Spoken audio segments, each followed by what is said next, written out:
Yo, you know who this is. This your man Pantha Tha Gunsmith, and this is Reno and Dino TV. Let's go.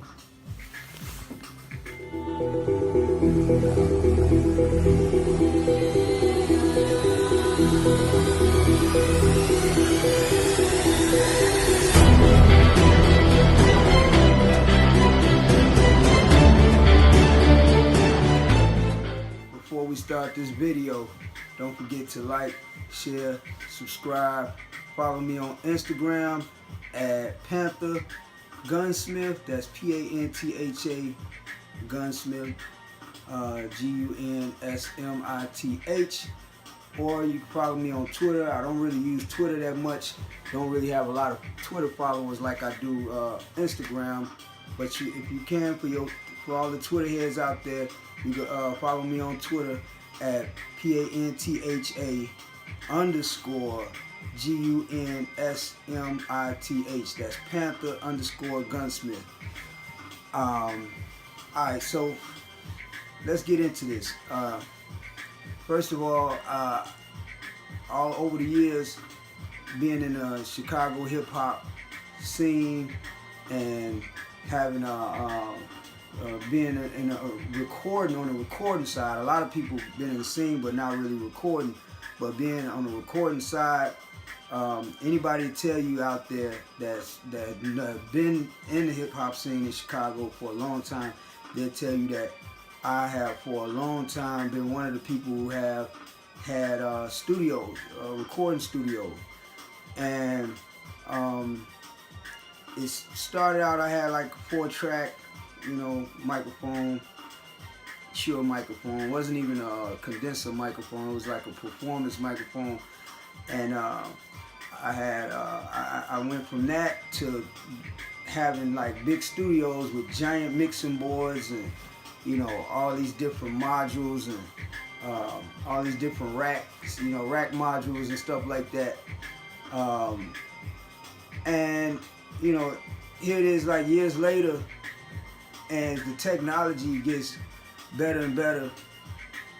I look back on all of the money that I spent, all the money that I can't say is wasted, because it's like you pay.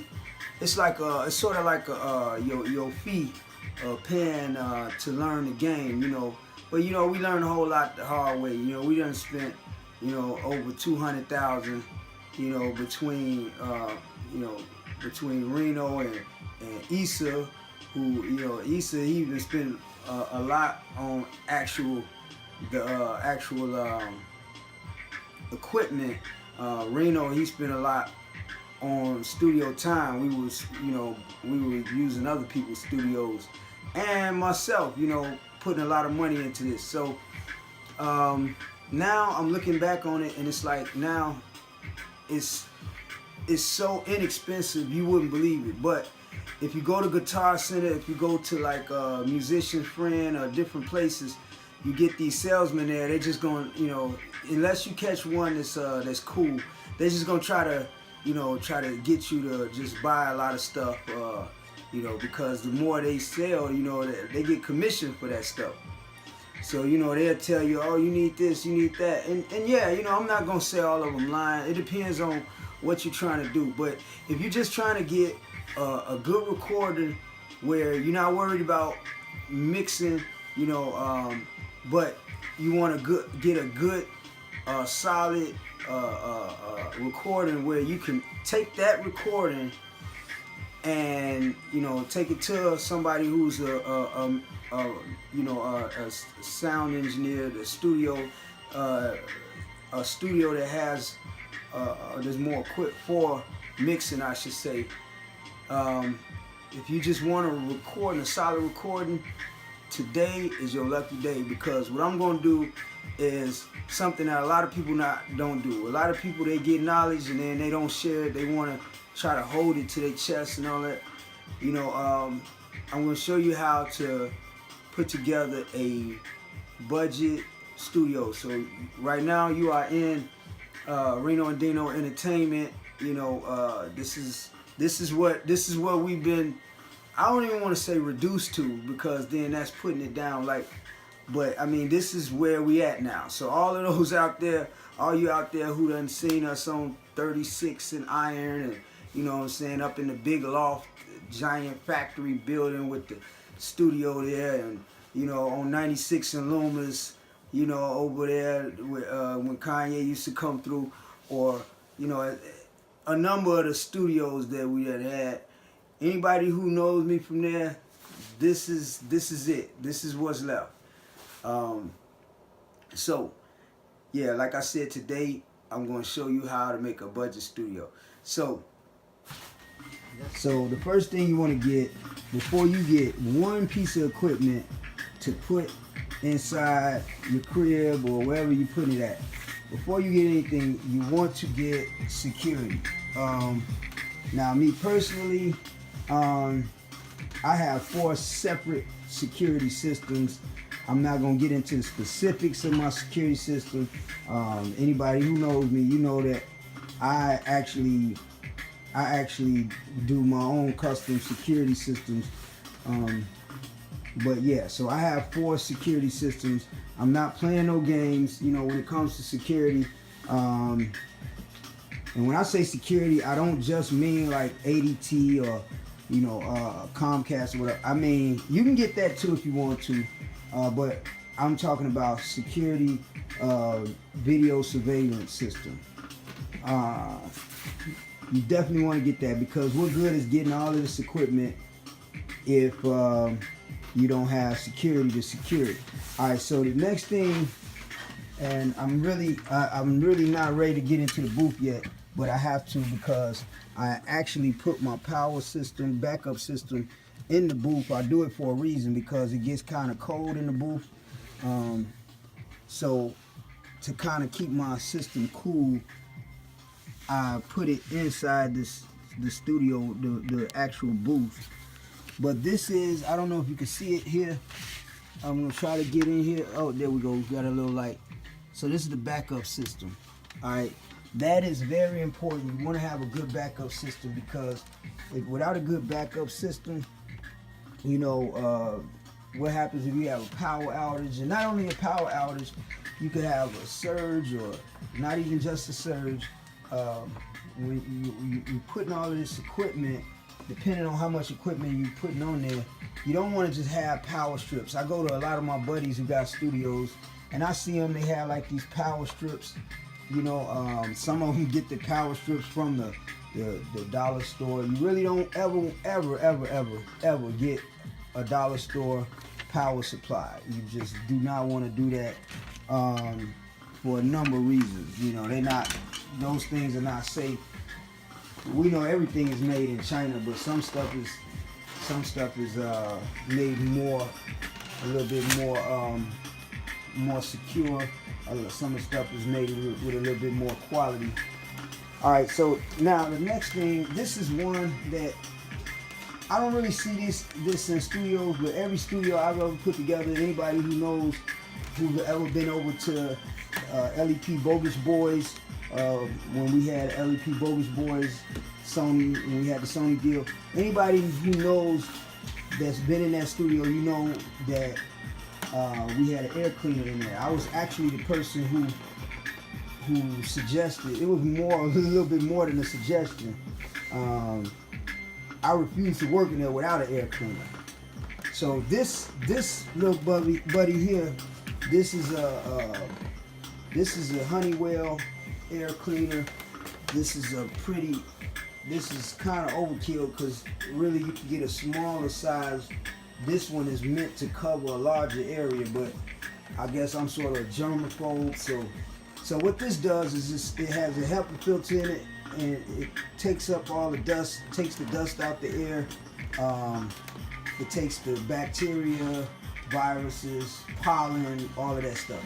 It keeps your air quality clean, and that's good too for your equipment, because a lot of this equipment, you'll have these glitches, and you'll have these problems with your system, and you won't even understand what's happening. And a lot of times it's really just a matter of, it'll be a problem with dust that's built up inside your system, your computer system. Now me, I have 2 air cleaners. I got one here, as you can see, inside the booth. This is my air cleaner for the booth.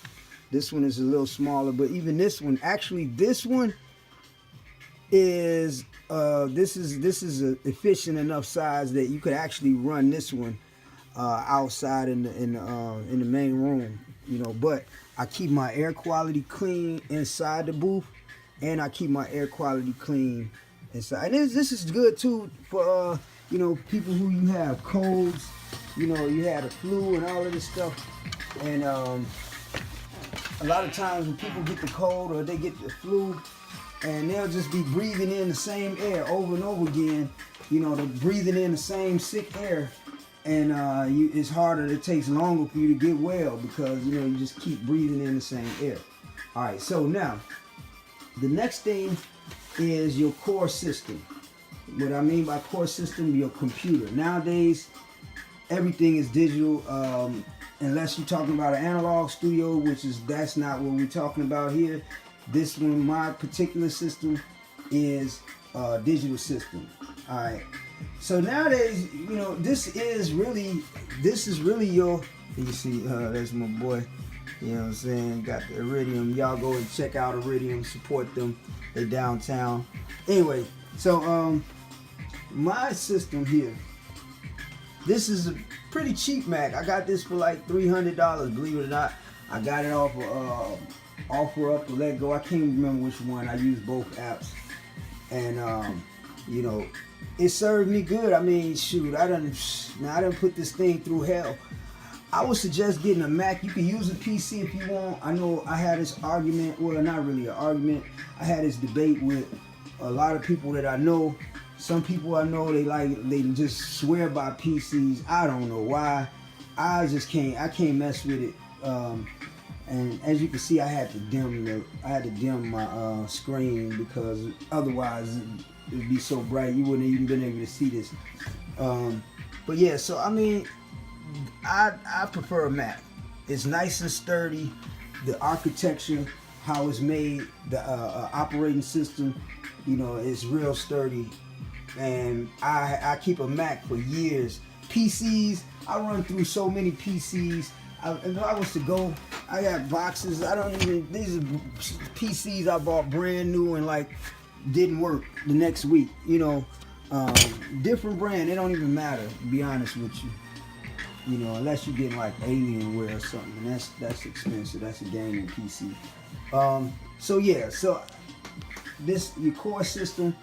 I've had anybody who remembers, who been in my past studios, you've seen I had a Macintosh, a Tower. I actually love the Tower. I would suggest you get a Tower. You can get those for about $350 now on Offer Up, Let Go, Craigslist, because they so cheap now. But I wouldn't suggest, you don't have to get a new Mac. You can get an older Mac for about $350. One of the Intel Macs, they had a quad core.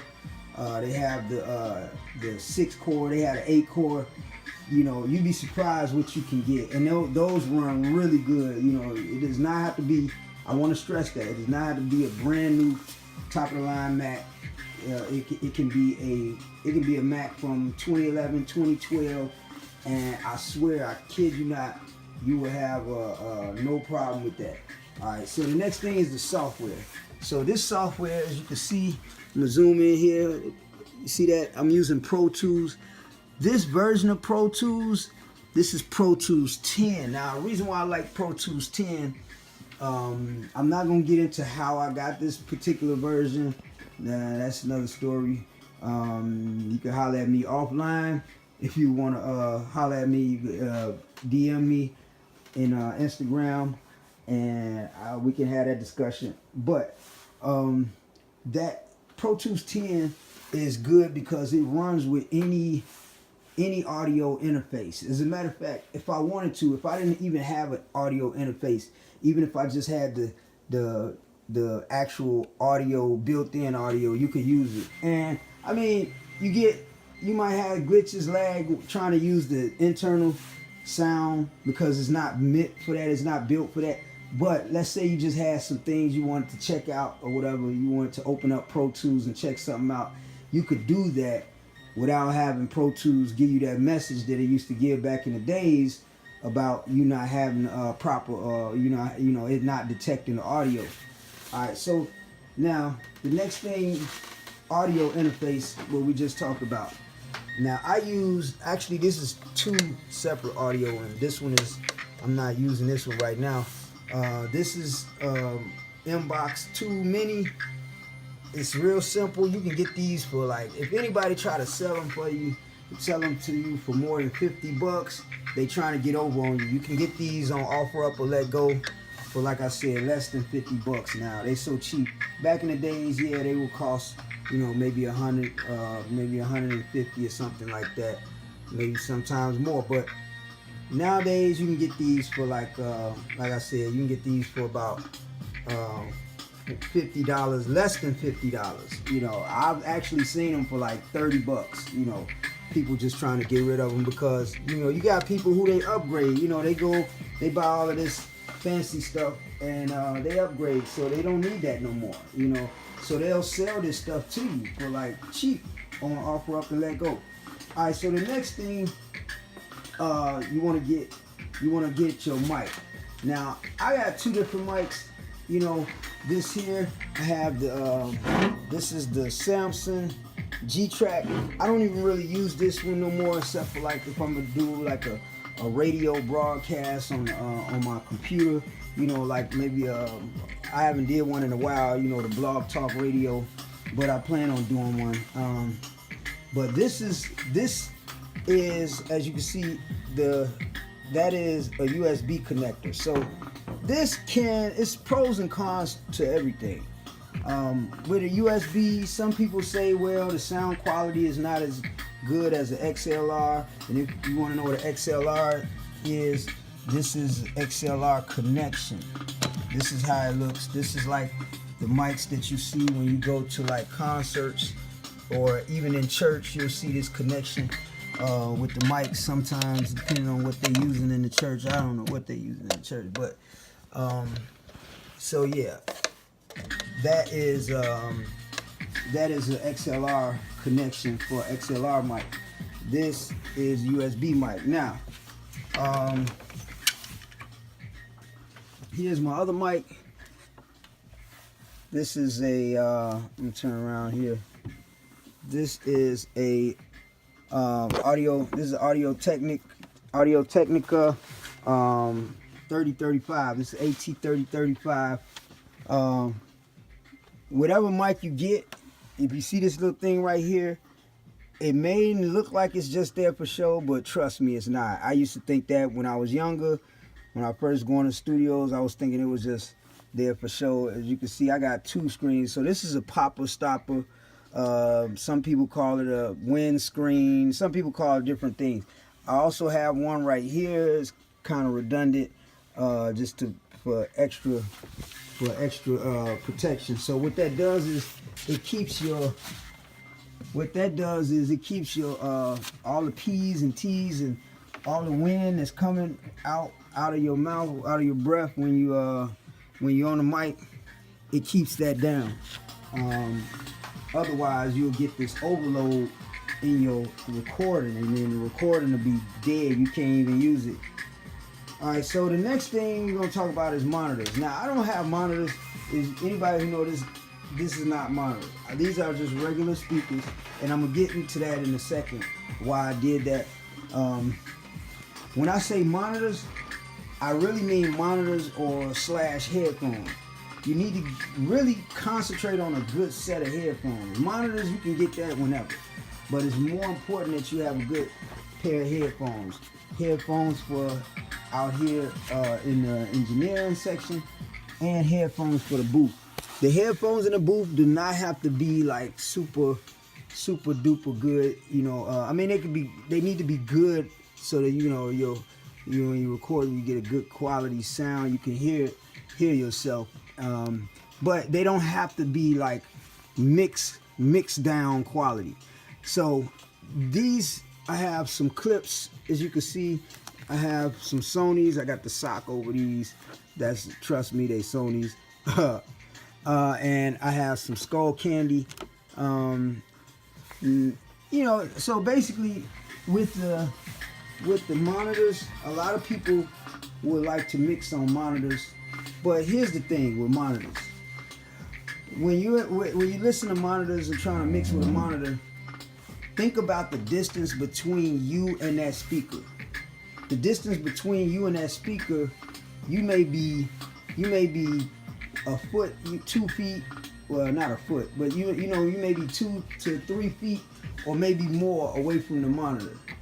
So that sound, as it's traveling to your ear, it's like, you know, that sound traveling to your ear, the space that's in between and the time it takes to get there, by the time the sound gets to your ear, it may not give you a accurate sound. With headphones, you right there, there's no space in between you and the sound, so you can get a better mix. Reason why I was saying it really doesn't matter speakers, because old school, I was taught old school way of mixing, where they would say to get the shittiest, the worst speakers that you can find. They would say get the worst speakers you can find, or the worst system you can find, and mix. If you can get the mix to sound good on that, you can get it to sound good on anything. So I mean, it's different philosophies with that. You know, that's up to you. Miscellaneous items. As you can see here, I have a machine. This, as a matter of fact, my studio is really more for music production, like beat production. But I can get a very good quality sound as far as recording is concerned.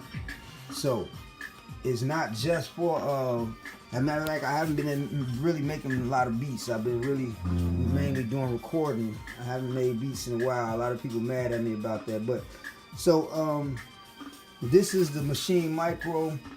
It's good for making beats. Everybody tell me like this is the it. You know, I've used it a little bit here and there. I'm trying to get a little bit more into it. Honestly, I'm used to using like ASR 10s and MPC 2000, SP 1200. So, all right. So now let's go into the booth. So now with my booth, I just kind of went overboard with the booth. That's just me. So as you can see, I put a screen inside the booth. This is a giant screen. I don't really know what size screen it is. Don't get me lying.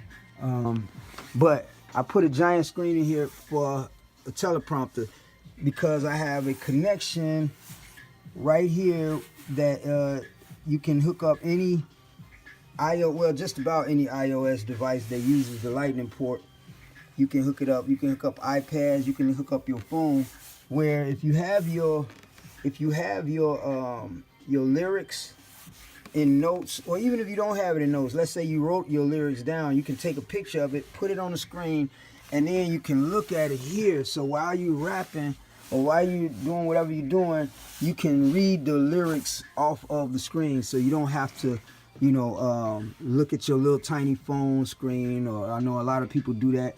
Or you don't have to look at your papers making all that noise with the paper, because let me tell you, these microphones are real sensitive, and you know, the sound, it will pick up every little sound. I swear it will. I have a blue light in here. I plan on getting a red light in here.